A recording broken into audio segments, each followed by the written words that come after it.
So, sinicertify mo na lahat ng mga data nasa reports are correct, di po ba?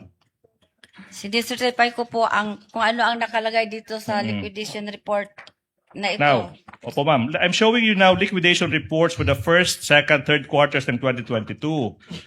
May same certification, di po ba? Sa naging liquidation report nyo sa 2022, ano yung mga nakasaad dyan, di po ba? Same ano yung sinicertify nyo sa liquidation report, di po ba?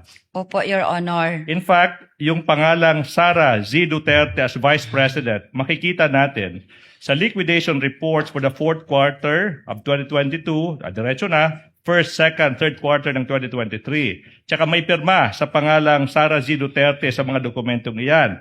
Yung mga pirmang ito, mga pirma ng ating Vice President, hindi po ba?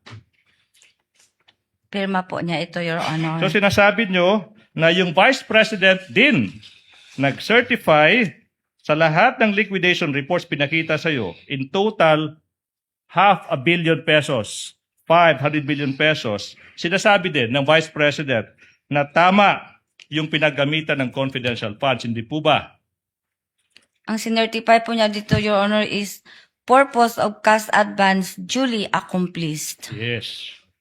Now, I will repeat this question. So kung nakapag-certify kayo na duly accomplished yung purposes ng cash advance, yung certification, base lang yan sa ano yung sinabi ni Colonel Lachica sa inyo, hindi po ba? Base po ito sa mga documents po na binigay sa akin ni Security Officer Colonel Lachica, Your Honor. Okay, so now, hindi mo sinasabi, yun yung sinabi ni Colonel Lachica. But this time, sinasabi mo, this time around, base naman sa mga dokumentong binigay sa iyo ni Colonel Lachica. Hindi po ba? Asked and answered, Your Honor. I'll allow the witness to answer. I'm sorry, counsel. Hindi po ba? Hindi po ba? Ano po yun? Okay, sorry ito na lang, po, ito na lang. Sorry. Nakapag-certify ka, this time defense, I'm asking about the liquidation report, Nakapag-certify ka sa liquidation report na tama yung pinaggamitan, kahit hindi mo nakita personal paano ginamit ni Colonel Lachica yung pera, hindi po ba? Misleading, Your Honor. The liquidation report contains a different statement, Your Honor. It's box A, certified correctness of the above data, Your Honor. So the factual premise of the question is incorrect, Your Honor. That's a liquidation report, Your Honor. Let me counsel. Let me counsel.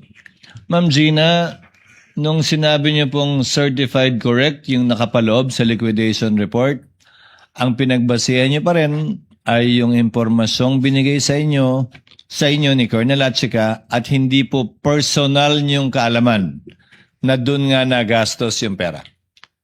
Excuse me, Your Honor. Yes, ma'am. Your Honor, ang gisertify ko dito sa liquidation report, Your Honor, is the correctness of the above data, Your Honor.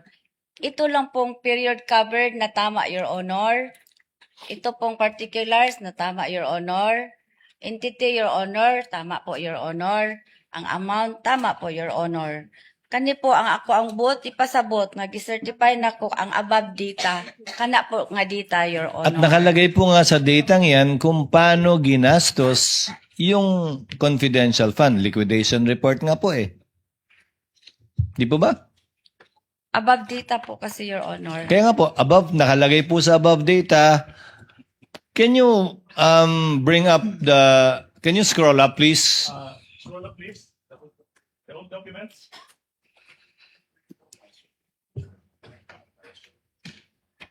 Can you zoom in on the particulars?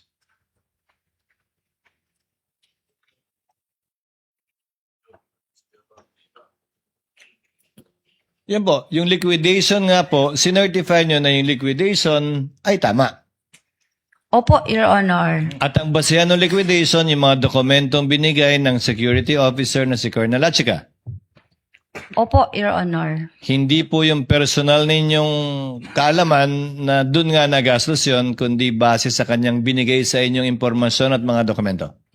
Opo, Your Honor, kasi wala po ako doon. Siya po ang nag-implement, Your Honor. Nag-disperse lang po ako ng pera sa kanya, Your Honor. Okay. Let me Counsel, continue, you might Your think Honor. of other questions already because I think the witness said that about 20 times already.